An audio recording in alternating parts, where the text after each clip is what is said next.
Bonjour à tous et bienvenue dans cette nouvelle série de vidéos dans laquelle nous allons parler à présent du router heuristique.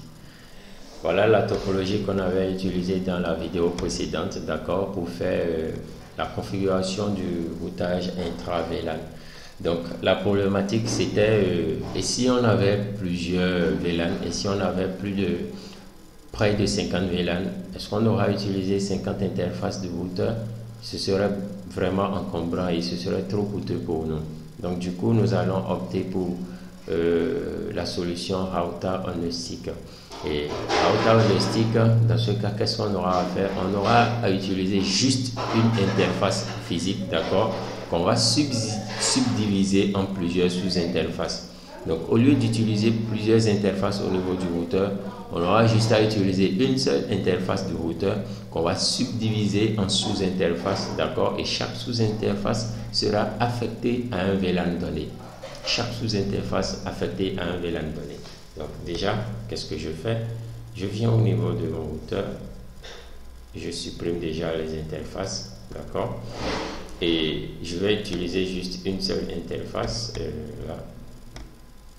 Je vais utiliser l'interface Fast Ethernet 0/0. D'accord? Donc, puisque je n'avais pas effectué la configuration, je peux venir sur mon routeur, redémarrer le routeur afin que ça revienne à l'état 9. Donc, j'utilise la commande reload. Voilà. Donc, mon routeur qui est en train d'être redémarré.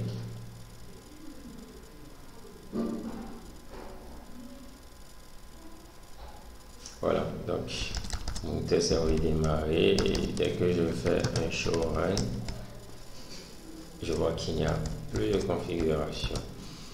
Donc là, je passe en mode de configuration du terminal. J'appelle l'interface Fast Ethernet 0/0, d'accord. J'active cette interface. Maintenant, puisque j'aurai juste à utiliser une interface et créer des sous-interfaces qui seront affectées à chaque VLAN, je vais à présent créer ces sous-interfaces. D'accord? Donc, pour créer une sous-interface, j'utilise la commande interface. Interface Fast Ethernet, d'accord? 0/0, qui est l'interface sur laquelle nous sommes. Point numéro de la sous-interface. Je vais utiliser 10, d'accord, pour faire notion et référence au VLAN 10. L'interface Fast Ethernet 0/0.10, d'accord, pour le VLAN 10. Voilà, je vais encapsuler cette interface. Je lui donne aussi la 10, d'accord, pour toujours faire référence au VLAN 10. J'assigne une adresse IP à cette interface, à 192.168.10.254. Voilà, je viens au niveau du routeur, je reprends, je crée la deuxième sous-interface, interface Fast Ethernet 0/0.20. Voilà, j'encapsule aussi. Et je rappelle qu'il est très important de faire d'abord l'encapsulation avant d'assigner l'adresse IP. D'accord? Si je ne fais pas l'encapsulation et je mets l'adresse IP, ça ne marcherait pas. D'accord? Je vais essayer de vous montrer pourquoi. Je mets IP adresse à 192.168.20.254.0. Voilà, il dit que la configuration IP du routeur n'est pas activée. Donc, dès que je fais même un show run, voilà, je vois que la configuration de l'interface Fast Ethernet 0/0.10 de la sous-interface 0/0.10 est bien fait et effectué, mais au niveau de la 0.20, ce n'est pas effectué. Donc, dans ce cas, il faut que je fasse d'abord l'encapsulation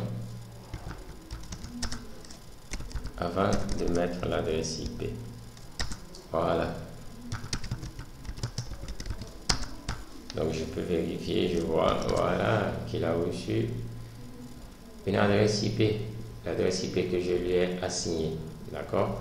Donc une fois que c'est effectué, sur mes routeurs, il y a déjà au préalable la configuration des de la configuration IP du réseau, l'adresse IP, le mask de sous-réseau et la passerelle par défaut. Donc qu'est-ce que je fais à présent?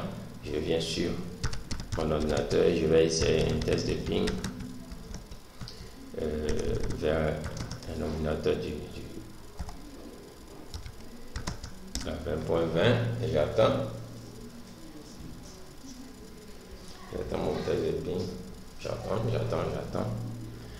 Ce test de ping, ça ne marcherait pas simplement. Pourquoi ça ne marcherait pas? Parce que dans la vidéo précédente, n'oubliez pas que l'interface Fast Ethernet 0/1 du switch, je l'avais affecté au VLAN 10. Donc on peut venir au niveau du switch voir. Show VLAN brief. Voilà. J'avais affecté, il y avait le VLAN 10, il y avait le VLAN 20 bien sûr. Donc l'interface Fast Ethernet 0/1, d'accord, je l'avais affecté au VLAN 10. D'accord, ce que je vais essayer d'enlever, d'accord. Donc je viens, je passe en mode de configuration du terminal. Interface Fast Ethernet 0/1. D'accord, switch port, access, VLAN 1. Je le remets dans le VLAN 1 qui est le VLAN par défaut. D'accord, et ensuite je fais passer cette interface en mode trunk. D'accord, avec la commande switch port mode trunk. Voilà. Ok, donc une fois que c'est passé en mode trunk, je vais un peu accélérer le processus d'activation de cette interface. Voilà, et je reviens sur mon ordinateur pour le test de ping qui ne marchait pas. Ça pourra à présent marcher.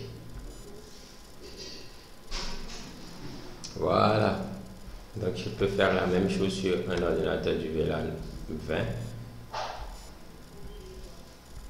Un ping, faire un ordinateur du VLAN 10.